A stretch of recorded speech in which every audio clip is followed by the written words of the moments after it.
without further ado, I'm going to start my talk. So the way I have sort of divided this conversation is a little bit between theory and a little bit between management, because those are the two sort of intersections of my workspace as a conservator and a heritage consultant. What I do feel is that Bhavnagar has this rich cultural heritage, and to sort of safeguard it and promote it has been key to learning about its heritage as well. So I've been learning on the job just like anyone else. And that is the reason why. So I will sort of divide this conversation according to the projects that are ongoing. So I hope that's okay. And as said, please just put in your questions in the chat and I'd be happy to answer them later on. So a little bit about Bhavnagar for those who are not familiar. The kingdom of Bhavnagar, as it was when it was founded in 1723, is my hometown, and it was founded by my forefathers in 1723. Now, if you can see on this vast, big map of India, we're a little city now, a little by the coast of Gujarat. So we are below Ahmedabad, right there where you can see. And the coast has had an interesting sort of impact on the city as well as on the kingdom. My ancestors moved and founded Bhavnagar in 1723 for this simple reason that they felt that that port of Bhavnagar would act as a natural form of fortification, as well as it would help in making the kingdom at the time thrive in terms of trade. So we had fantastic trade relations with places such as Mozambique and different parts of Africa for that matter. And this port continues to be a place of business with a shipbreaking yard as well along. So traditions, threads of traditions, I mean, we've not just had traditions in the form of textile heritage, but it's been our city's heritage itself has had different aspects which have become traditions in the sense that generation after generation, those families have continued to work in these kind of spaces, such as the shipbreaking yard, which continues to obviously employ a lot of people in the city. So my interaction with Bhavnagar, a little bit of context to make this a little more, just trying to understand my role in this entire conversation. So when I moved to Bhavnagar, I did not grow up here. I studied in Bombay and in the UK. So when I moved to Bhavnagar, after studying art history, archaeology, heritage, what I felt was that we have a lot of history in this city. We have a lot of heritage. Because my ancestors founded it, I felt more connected to it maybe. But in terms of knowledge and growth, the people of Bhavnagar know a lot about the city. So whether it's the historic monuments, whether it's the folklore, whether it's the weaves, whether it's the metalwork, the beadwork, everything. So what I felt was that the present generation was somewhere losing track of that in a constant rut to kind of, get to places instead of actually looking inwards, looking around, looking at the cultural aspect, looking at the artistic legacy that we had. So Bhavnagar is popularly known as the Kala Nagari, which when you loosely obviously translate it is the city of arts. And over the years, you've had many artists, poets who've, thrived because of the sort of royal patronage that they have received. Craft as well thrived because of the way the demand was such. Now, as we've been moving into more of a business center, the artistic aspect and element of the city seem to be dwindling. And here are six different sites, sorry, my bad, each of which have some kind of functional use to them. So Bhavnagar historically was always monuments in the city, which you call today monuments, just because of the scale and grandeur, were always built keeping some kind of purpose in mind. So it was a very sort of educational and visionary kingdom at the time. And you had these structures. So for example, the one at the bottom left here, it's a high school. You wouldn't think that this is a school. It literally looks like a palace.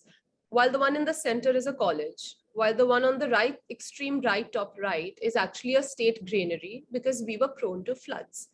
So we were a very culturally, culture was sort of seeped into our buildings, into our surroundings in a very subtle way. So there was not a lot of ostentatiousness to it, as we see in a lot of other historic spaces. So what constitutes Bhavnagar's tradition? So a few images, these are all from the internet, that caught my eye and kind of make Bhavnagar to in one sort of a way, the traditions as they are, because these are aspects of our culture that have been passed down from generation to generation. So for example, we can see the embroidery work that's done here. I'll get more into it later on. We see the metal work that's done, something that's really a big business in Bhavnagar now, I would say. We see these are ladies during the traditional Garba and Dandiya Ras, which happens by September, October in our country. And then here we have the wall paintings, which I mean is a dying craft, I think, in Saurashtra region at the moment. And then of course the favorite Gujarati food. So for me, a lot of these elements were important in terms of defining what Bhavnagar's tradition is for me. And so weaving traditions to the present. So when we speak about traditions, obviously, you know, it's something, it can be something as simple as, like I spoke about, like your food that you're eating, right? You have the same recipe that's being passed down from your great grandmother or your grandmother to your mother, and then you learn the same recipe and make it in your home. So something as minimalist and simple like that. But what happens is that a lot of times, at least what I've seen around me, is that a lot of the traditions are kind of lost somewhere, just out of sheer lack of interest, or because a lot of times people don't have time for them, or they cannot be a form of livelihood or a way to sustain oneself. So there's just a lack of interest. So how does one sort of weave these traditions to the present or build on these crafts, at least the ones that I'm speaking of right now? So metal work here is an example that I thought I'll sort of start with by diving into. So metal work is done in Sihor, which used to be the kingdom of Bhavnagar before Bhavnagar was founded. So it was the kingdom of the Gohil dynasty, before Bhavnagar was founded in 1723. In distance and proximity, we're not that far. It's literally a 40-minute drive today if you go by road. But the entire town has this, I always actually say that if we were in some part of Europe, this would be one of those, you know, it would end up being like a UNESCO World Heritage town on its own, because you have the same tall old houses with these beautiful carvings, narrow cobble streets where now every car is trying to make way. And then you have one entire street, which constitutes only of metal workers. Now they source the metal themselves, and then they make beautiful, sometimes very, very intricate items out of them. Initially, these used to be ranging from puja thalis to your pataras or treasure chests, as one may call it. So pataras were something that were a form of luggage, I guess, today, and they were given to a woman or to a girl when she got married. It was like a bridal trousseau. So a lot of very intricate things were made. And when you still go to these workshops of the karigars, you still see the old artifacts lying there. But today, majority of the artisans, there are very few now who still create those traditional old motifs or patterns or go into that kind of detailing where the metal work is concerned. Majority of them make these kind of utensils, which can be made on a larger scale, A, because they're quicker to make, there's not a lot of skill and intricacy involved in them, and B, because when you sell them as a whole, as a bunch, you obviously get more of an income.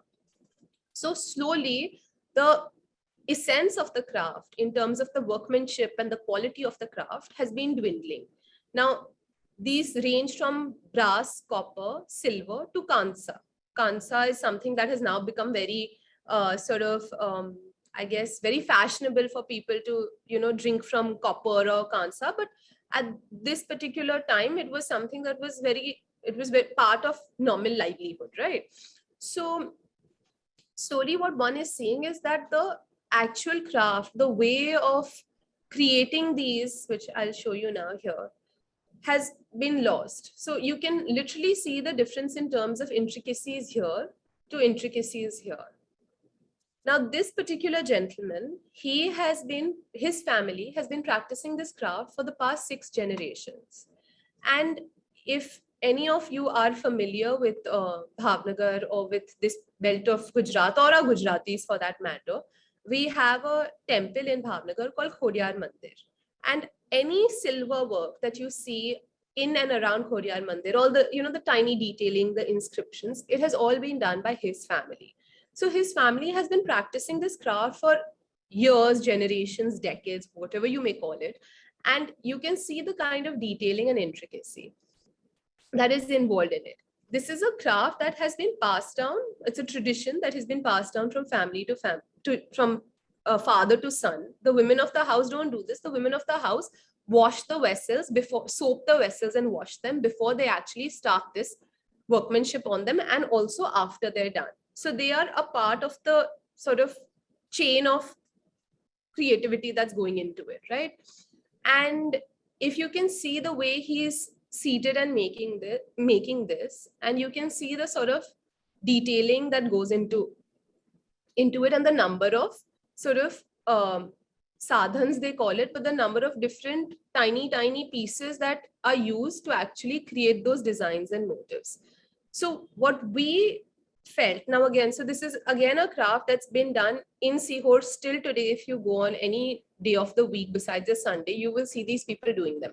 But this level of intricacy, which was initially done, is now no longer done. And majority of them prefer to work with either brass or German silver. And they take great pride in doing this because they feel like they are modernizing the craft. But what they are doing is they're modernizing the metal, but they are losing the skill set that's actually involved. So in a way, they're devaluing the actual tradition and craft that has been passed down to them.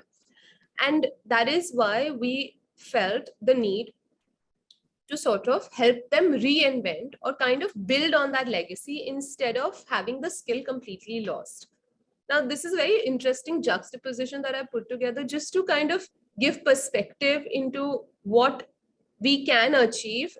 I mean, in terms of the kind of craft traditions that we have here and the kind of mass productions that we are doing, where, yeah, of course, these are all utensils that are needed, but it's somehow losing the actual essence of the skill or the craft that this region is famous or known for.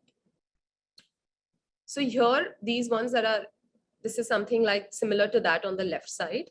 And on the right side, we have this really intricate bowl that's been created. And in the backdrop, you'll be able to see this wooden carving. So what we decided to do was tell them to move a little bit from the product in terms of the authenticity. So obviously back in the day, no one was using copper bottles, but something like a copper bottle is more in demand now. And these motifs that they were initially making here that you see were very religious in terms of, you have a swastik and you have a om, which is beautiful to someone who is going to do puja or who practices Hinduism or any kind of tradition in that particular sense, but it restricts the audience for them. So what we did is we didn't take away their skill set or the historic significance of what has been passed down to them from generation to generation. Instead, we evolved in terms of the product or the material aspect of it. So here we took a copper bottle, and the motives, what we told them is to take inspiration from the architectural elements of Sihor. So as the town, I mean, this fortified town has been developing, slowly one can see some of the, the jharokhas and the beautiful wooden windows diminishing, and you can see a little bit of cement coming in and some of the wood again going. So when we saw a little bit of this absence or this sort of gap, we decided that it's better we celebrate this architecture today, because we don't know how long it's going to be there for. We can only safeguard or attempt to safeguard some part of it. But if we have those elements on these bottles, we are celebrating the tangible heritage of that area, and B, we are also celebrating the skill of these people, the people there. So we're sort of hitting two birds with one stone in that sense, right? We're kind of promoting and preserving two cultural aspects which make their traditions. So here we started making these bottles, which you can see here again. So all the motifs that we did, the detailing, was something that was inspired by the heritage architectural elements of the town. And it was something that was completely new to them in terms of the motifs and the product that they were working with. So now again here, the quality of these bottles had to be really, really good and solid, because if it's a thin bottle, so a lot of times we order these bottles on Amazon. Now, if it's a thin copper bottle, the way their skill works is because they are literally hitting with a nail at the metal and making dents on that metal, quite literally making dents on that metal. So it's like what you can see with a sort of hammer that he's doing here. And it's because of these dents, the entire design is coming together. So if the metal is not of good quality, or if the product is not sturdy enough, the entire product will just collapse. So we had bottles that we had first got made by another person, which were not as sturdy as the ones we had to get made by them then.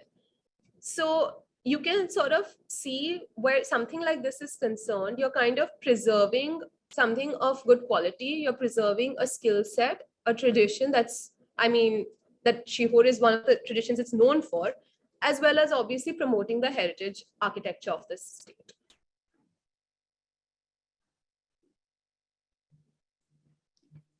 So that brings me to Bhavnagar heritage. So when I speak about what we are doing or what we did here, I refer to this organization called Bhavnagar Heritage, which I founded in about 5-6 years ago, with an aim to protect, preserve, and promote the region's cultural, natural, tangible, intangible heritage. And it sort of started, it was a quest, or not just a quest, but a way to celebrate things that were forgotten, I would say, or just that were not being given the due attention, I guess.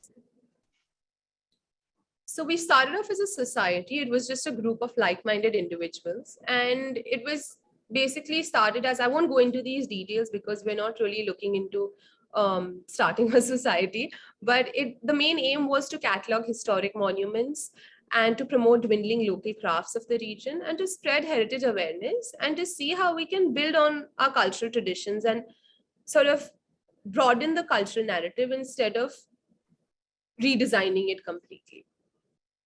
So these are some of the objectives.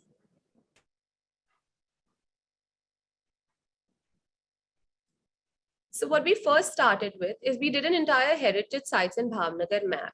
Now what this map sort of also showed us, it gave us an idea of the different communities living in these different pockets. So for example, you have this particular neighborhood of Kumbharwada. So you know which communities live in this area. Now, when you know which communities live in this area or what the main occupation of the people living in these areas is, then you know what craft clusters can be there or that could be revitalized. So that was also another thing that we got while we were listing out our historic monuments. So for example, we had one neighborhood where most of the women in that area were practicing a certain type of embroidery. And I'll get to that later on in the conversation. So this map was very helpful for us, not just to understand, okay, this building is here or this structure is here, but also to understand the way communities are living and the way communities are interacting, because of which they are practicing a certain art or they are practicing a certain craft. And obviously here we listed out a few interesting parts about Bhavnagar, which may be interesting to some of you. So in 1900, it was the first state to waive taxes for farmers after a massive drought. 1932 was the first water filter plant of Asia. 1934 was the first automatic telephone exchange of Asia in Bhavnagar. 1969 was the first lock gate system in Asia at Bhavnagar port. This lock gate system is still functioning, and it's actually a very interesting place to go and observe the entire happening of it. The first state to hand over its kingdom to democratic India. Only city in Gujarat with a public forest in the middle of the city. We take pride in this part of our natural heritage. And only place in India where one will find women porters at the railway stations. So I think a great aspect to celebrate for the Women's Day celebrations. Yeah. So here, I mean, I won't go much into the entire structural heritage part of it because that's not really the main aspect of today's talk. But this is a monument which is it's a state protected monument in the heart of the city, and again, it's a place where people go and they just sit around the area, and it's like an evening, like you go to the park and stuff. So it's a place that's common to people to just go and sit around. But with time, slowly people have stopped going there because they've ruined the sort of approach to the area. So you have all these bikes and vegetable vendors around the gate. So people don't feel sort of incentivized to go there and sit because they're like, why get into this entire crowded rut sort of a thing. And secondly, the monument is maintained really badly, as you can see, has been in the past. And third, that there is nothing for people to do. So in my generation, or in a younger generation, I guess, what we see in the city at least happen is that when people are going to unwind, they don't want to just sit in the park or sit somewhere, they want to do something. So what we came up with is that this is an important monument. It is a historic structure. We call it a mini Taj Mahal of Bhavnagar because it took 16 years to be built. It was built in memory of a queen, the Maharaja's wife, who passed away during childbirth. So it was built in memory of her. And it's got water all around it. It's a stunning structure. So we felt that it's important to obviously preserve this and sort of retain its glory in that sense, where preservation and conservation of the monument is concerned. But B, also because it was such an important place for public interaction and for the community to come together. So we believe that this was the reason why this structure needed to be preserved and to be brought back to its former glory. So that is the reason why the citizens got together, and we got a lot of the, as you can see, the vegetation that had grown, or the place that was just filthy in terms of like just general, um, filth that you can see in the picture itself. So we got it cleaned, and now we're trying to like get permissions to actually restore the entire structure, but also to have something like a cafe or a shop, which can be a space where this can be something more engaging for people to go to. So this is just one of the examples of something that we have tried to do in the city. A few of the heritage sort of walks and tours that we plan in Bhavnagar. Now again, the one that you can see on the left, this is in Sihor, and we actually had the workers who are doing the metal work come there. People got a chance to try it out, to actually see how difficult that skill set is to do, because it looks very easy to see someone with a hammer just hitting on a metal piece. But the kind of skill, that level that's required to create those beautiful motifs on those copper vessels or those brass vessels it's very, very impressive, and you get perspective when you actually try to do the craft. So that is something that we try to sort of organize here. These are some ways in which we've engaged with students and youngsters as well. This is something that we actually started off doing. I'll get more into it actually in a bit. And so this was World Heritage Day celebrations last year, and I'll get more into these aspects. So here we go into the craft part of it first, and then we can come back to the other aspects. So Bhavnagar is famous for a cornucopy of arts and crafts, and these have been a source of income and livelihood for the people since centuries now, as I highlighted with the entire metal work that's being done. These range from artisanal works made from brass, copper, textile pieces, intricately woven from materials such as khadi and silk, as well as artifacts made from delicate beads. We'll see these in the later slides now. And these materials have been used and adorned by the various local communities of Bhavnagar, as well as men and women from royal households as well. So we'll come to the first example that I'm going to show today. Well, second actually post the metal work, is the beadwork of Bhavnagar. So Saurashtra region, which is this belt of Gujarat, the Kathiawar region, beadwork is something that's very, very common in the sense that a lot of cities, a lot of towns in today's time, a lot of villages practice this beadwork. But when I say beadwork, it's a very general term that I'm using, that I'm saying beadwork. But when you go into the detailing of it, every community, every area of Kathiawar has their own way of stringing that bead and making something.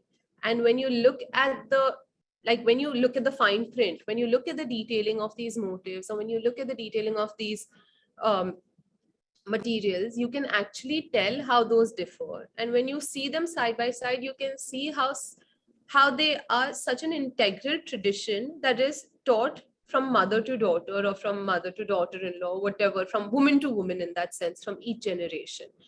And here we see these two, I mean, they're, how do I put it? They're wall hangings. So when you go to a traditional Gujarati house, like a Kathiawari or a household in Saurashtra, you'll see that these were sort of put up in walls as a form of decoration. It's a decorative object.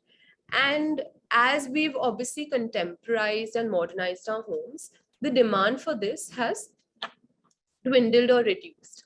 Again, when we look at these, the beads that you can see on these are the older beads. So say years from now, before sort of mass production and machinery came in, the beads that were made with each bead being of a different size. So you did not have you never had a one size fits all, which was sort of the beauty of these materials. Also, the beads were of this see-through glass. So there was, you could see the string that sort of brought the beads together as well, because it was that transparent in nature.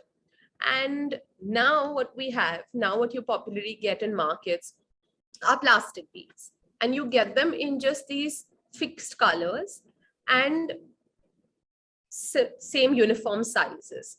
What has happened because of that is that you cannot identify with the type of bead, which community or which part of Saurashtra or Gujarat these beads are from. While back in the day, the reason I put both these together, you may not be able to see it on a screen, but basically both these are done by two different communities in Bhavnagar itself. So if I go back to this map, and it's literally like a north and south, because this part of Gujarat, say to the lower part of Gujarat, to the lower part of Bhavnagar, there are two different communities that are practicing the same form of beadwork.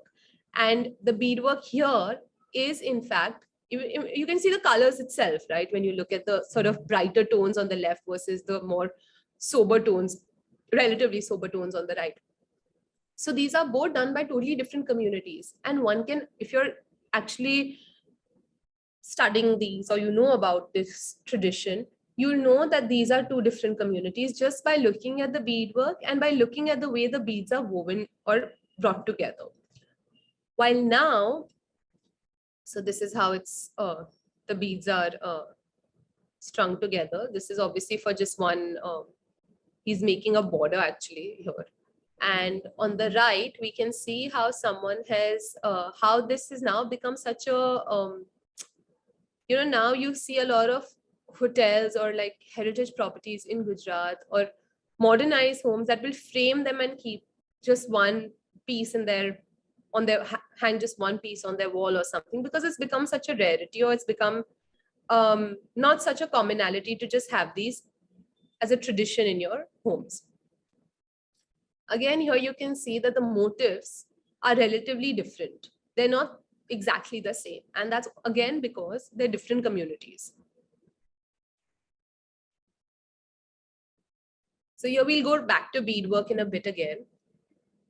But here we have something called Bharatkam, which is the embroidery of Saurashtra, Bhavnagar here.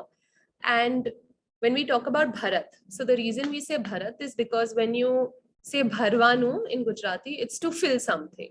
Like in Hindi also, Bharne ka hai kuch. So it's to fill something is Bharwanu. So because of that, the name comes as Bharat. And as you can see in this image, this is a blouse that was completely sort of done by this artisan. And you can see on the top right corner how they started. So the sort of stenciling that you can see I don't know if anyone can guess or anyone is aware, or many professionals be aware who may know, but in Bhavnagar, this is all done by this entire application procedure with kerosene. So this is all done by the butter paper is stuck onto the fabric with kerosene, and then the entire, so it's like a mirror image that comes onto the fabric. And then the ladies trace it out with their thread and actually bharo it or fill it. And here you can see she's put some mirror work, which is also a big tradition here. Now, again, just like beadwork, the Bharatkam or the embroidery is also sort of true to every community, different from every community. So each family or each neighborhood or craft cluster will practice a different kind of Bharat. And in Bhavnagar district itself, we have over 100 different types of embroidery work that's being done. So just different ways of weaving these fabrics. So here you can see right from the start, the entire process. And then obviously here you can see her posing with part of the blouse, and then you can see the completed product on the bottom.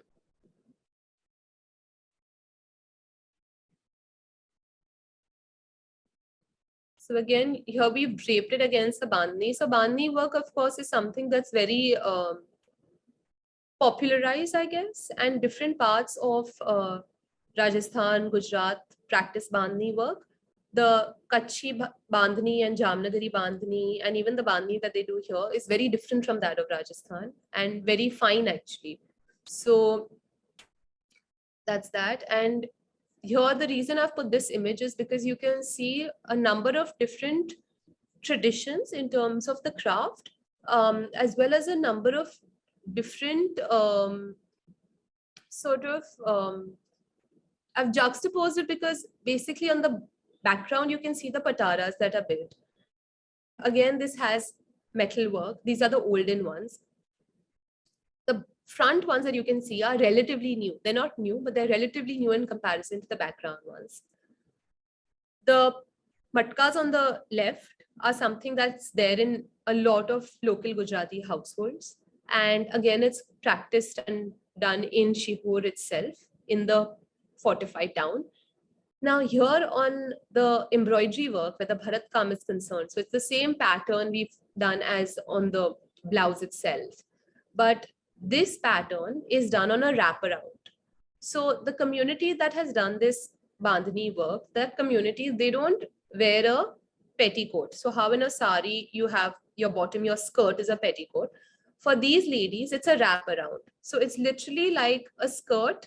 It's a piece of cloth that you wrap like that and you tie it up.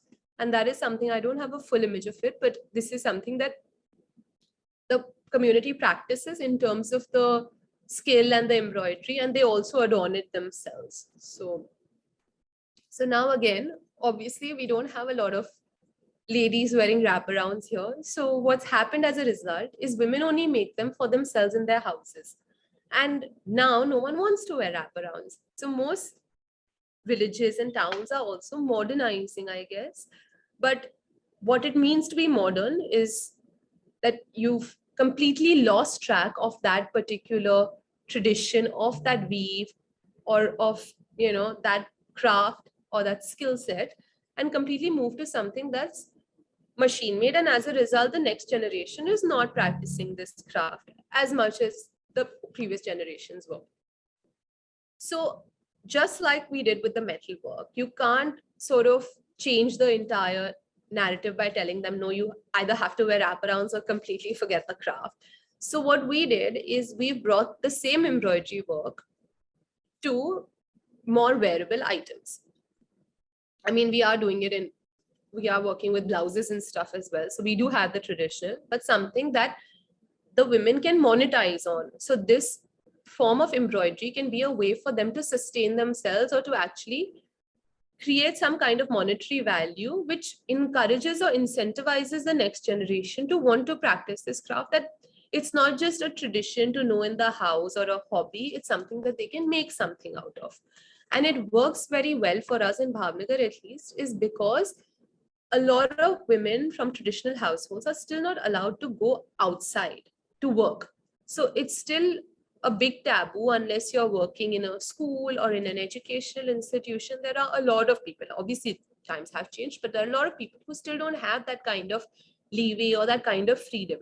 So what this does is, you are sitting at home, we give you the t-shirt, we give you the threads and everything, and you have the ability and the freedom to sit at home, create this and make some money on the side. Even if it doesn't run your household for you, you are bringing in something into the household income. So it's a way of making them more independent or making them part sustaining for themselves.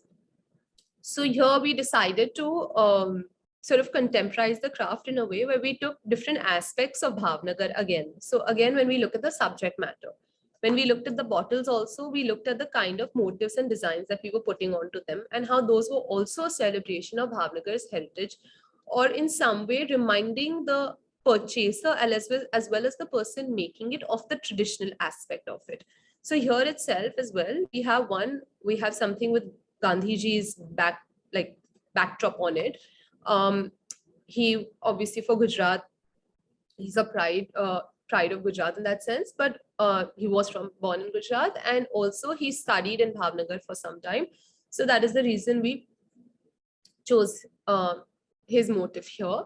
Here we have the lions. So Sihor actually had lions originally. That's why Sihor. So Si means lion locally, and also Gujarat is the only place where you can find Asiatic lions. So for those two reasons. And then here on the left, we have the roller bird, which is a bird that is found here, as well as these are inspired by paintings of a very prolific artist of Bhavnagar called Somalal Shah. So Somalal Shah was not from Bhavnagar, but he spent a considerable amount of time in Bhavnagar. And my great-grandfather had commissioned him to paint these birds, migratory as well as local to Bhavnagar, in their natural habitat. And he studied these birds because he had no knowledge, and he made these beautiful watercolor paintings. And we drew inspiration from those paintings and we got them embroidered. So it's a little bit of a learning for you as a purchaser on Bhavnagar's heritage in terms of what you're purchasing or the subject matter of the of the artifact or the product. But it also helps in sustaining and also taking forward a skill set or an embroidery that is important to the region, and that is also something that's being done here for so many years now. So that is how we can see that for us in the past few years only, how we've sort of rebranded, I guess, or made this craft, built on this craft in that sense. Similarly, here we can see this. So it's the same kind of embroidery work. What you can see is that, again, like you can see the difference in the type of embroidery that's being done, because it's been done by different community, like different styles of the Bharatkam. So again, you can tell how many different types of embroidery work Bhavnagar itself is known or famous for. Here again, so there's beadwork and there's the embroidery work that you can see on the right side, and beadwork as well.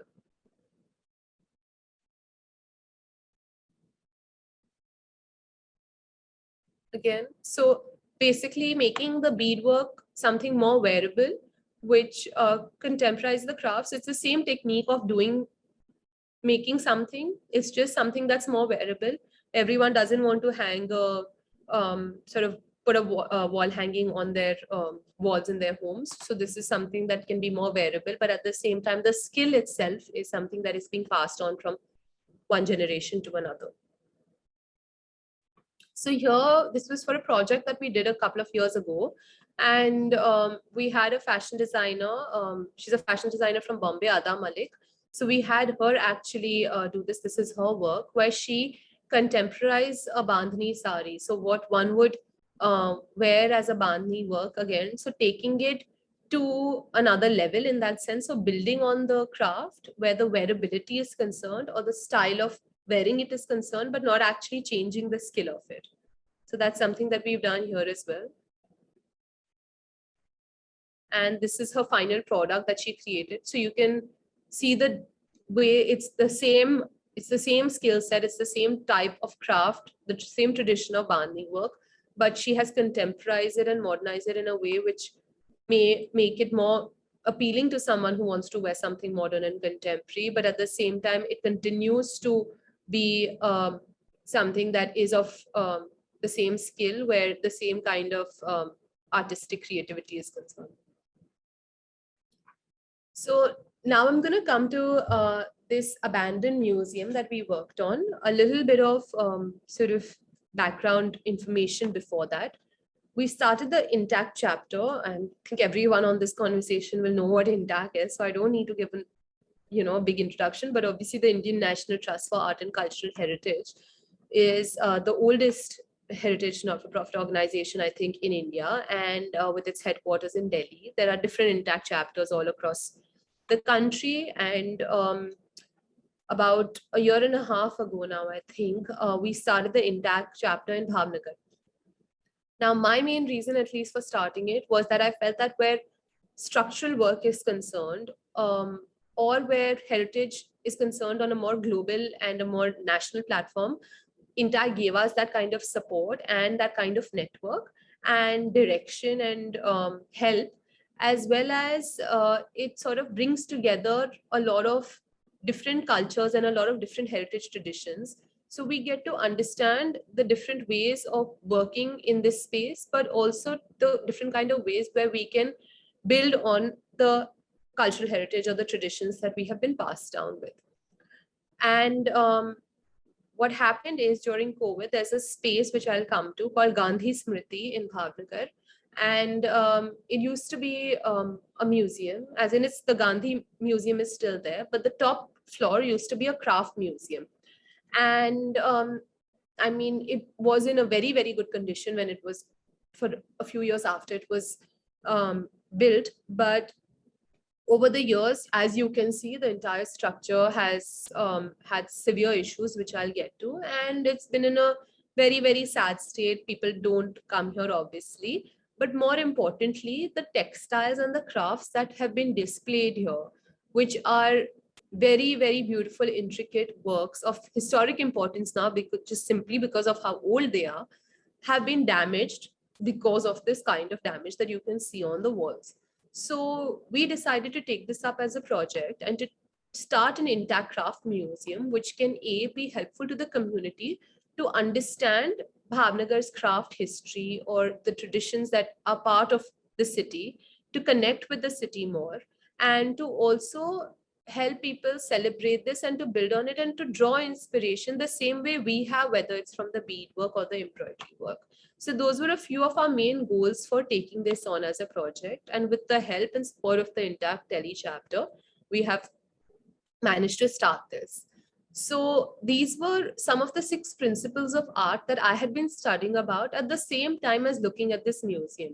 And it is every principle that I read about, so these 6 limbs, is something that I saw as part of this museum and as part of just Bhavnagar's craft heritage. So we can imagine, obviously you can imagine when we talk about the entire country, how rich it is, but just in Bhavnagar's heritage, in this one small museum space, I felt I could identify with each of these 6 limbs. One being Rupbhed, which is the knowledge of appearances. One is Pramanam. I'll get to all of them as I go forward. One is correct perception, measure, and structure. Bhav, or the action of feelings on forms. Lavanya Yojanam, which is the infusion of grace and artistic representation. Sadrisyam, which is similitude. And the last being Varnik Bhang, which is artistic manner of using the brush and colors. So these were 6 principles which really resonated with me as I saw each artifact in this museum space, a lot of which were not even displayed and are just in storage, and now we've been looking at. So the entire museum, it's on the top floor of the structure called Gandhi Smriti. And as you can see, it has suffered serious water damage. So because of the kind of water damage that the structure has undergone, you can see that the paint and the plaster, everything is basically come out. On the right side, what you can see is you can see the kind of marks that have been left behind because we took out the wall hangings or the craft that was actually presented here. So I'll get to that as well. These are some of the volunteers and the people who are helping us with the museum work right now. So this is what the museum looked like. Now you can imagine you're seeing the crafts, a lot of which I spoke about. So you have the embroidery work here. This actually on the left is this quilting technique, which you can also see here. Sorry, I kind of missed that. So what you can see in the bottom, what I've put everything onto, this quilting was something that was practiced in Bhavnagar in abundance. And what they did was that instead of using cotton or, now you have obviously all sorts of different synthetics that are put into your quilt. So the stuffing that goes into your quilt. Back in the day, what they did was they put best of waste. So the women, they weaved your, the clothes that you had worn previously, or old clothes that, now you'll remove or you'll give to someone, or, donate to a charity, or to give to somebody who may want to use them after you, or you've outgrown your clothes. So those all were intricately sort of embroidered together and weaved together, and a stuffing was made for these blankets or these quilts. So it was a quilting technique that was only, I don't know if it was done elsewhere, but I know it was done in abundance in Bhavnagar. And now there's barely anyone, even the ones who do it, just do it in their own homes on a very local level. So on the left, what you can see is a quilting technique, and you can see that there are so many different lines here because each sort of border that you're seeing is from a different fabric that's been brought together. So you can see the kind of state of the museum, and on the floor, all that you can see are pigeon droppings.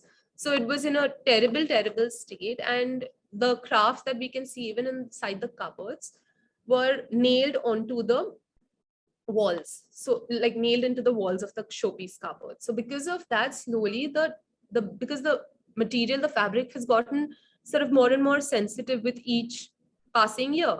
So because of that, the fabric is slowly coming out of the nails. So in turn, it has damaged a lot of the embroidery work as well when the artifact has been nailed onto the wall.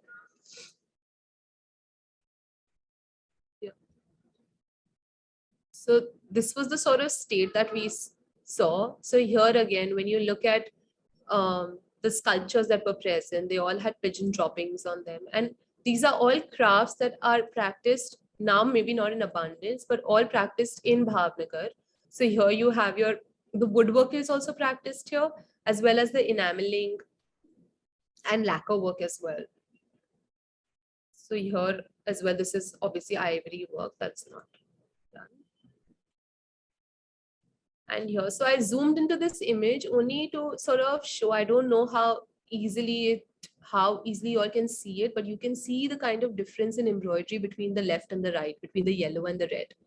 And how the one on the left is more intricate in comparison to the one on the right. And these again are different communities that have practiced this craft. And these were the kind of materials and the kind of artifacts that we found in the museum. These are the ones in better condition. We did not find all of them in such great condition. So here again, we found like these wooden doors. So all this woodwork. So all of Kathiawar is very famous for like wooden carvings. And this craft continued because Bhavnagar's port town had a very good relationship with Burma. So because of that, we had Burma teak wood. And that teak wood is something that is also there. It's not this one, but teak wood is also in abundance in a lot of architectural elements and a lot of buildings. You see it, olden buildings.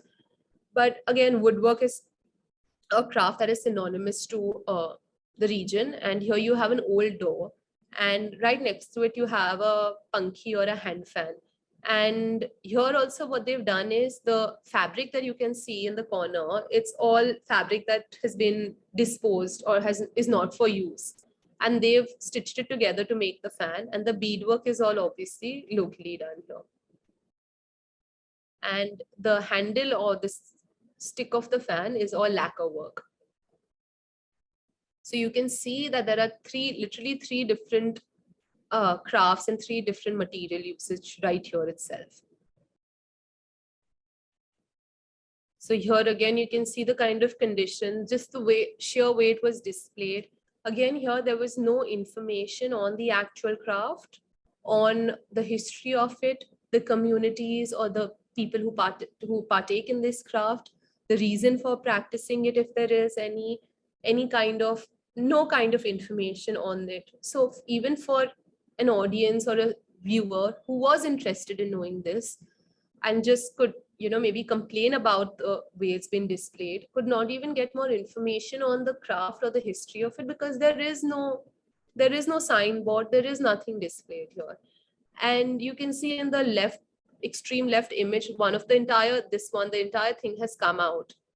So the entire piece just got ripped out because the workmanship was so fine and it had been nailed. So by pulling and tugging, the entire fabric has just come. So here you can see it in a more zoom format here.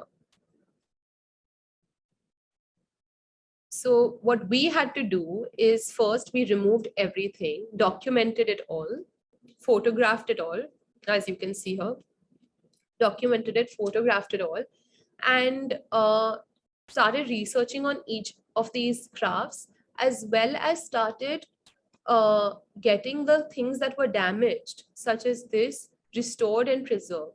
And this, I think, was and is currently, because this is an ongoing project, is the toughest task right now for us, because even the ladies who are still doing beadwork and embroidery work from these different communities do not have that level of expertise or skill set as the women who did back in the day. So they are still finding it difficult to obviously firstly match the beads, because like I said, we don't have those sort of beads anymore. So to match those beads, and then, okay, we're using the plastic one, so you will be able to tell if you look closely, that it is a different bead. But also to actually do justice to the entire thing or put it together, because they're saying that they've done such fine beadwork that we're finding it very difficult to do it. So that is something that continues to be a challenge for us even today. And this is the structure. So what we started with first was actually waterproofing the entire area, which took quite a considerable amount of time and resources. So this is it after being waterproof. So you can see at least there's no plaster coming out. And obviously the fans and electricals we are coming to, but just painting the space to begin with. So this is just a first touch up of paint and clearing up all the cabinets. Then there were a lot of cabinets that were damaged or that were not needed, because a lot of times things were just shoved into the cabinet, as I'll show you all. Sorry, I don't think the image is here, but a lot of times things were just shoved into the cabinet. So we got rid of many cabinets that we felt were not needed, and we wanted more space to actually put text and to put information that could be helpful for someone or engaging for the person to come and see the museum and to learn something and get something out of it.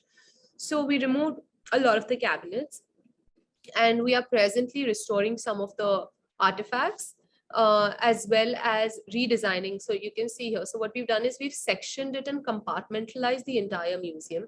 So you have beadwork, you have embroidery work, you have metal work, woodwork, and ivory work that was practiced back in the day.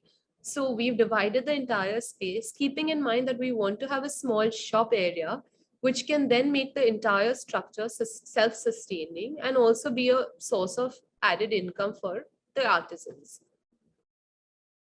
So that is my little presentation and few 2 cents on Bhavnagar's crafts and traditions. And yeah, thank you.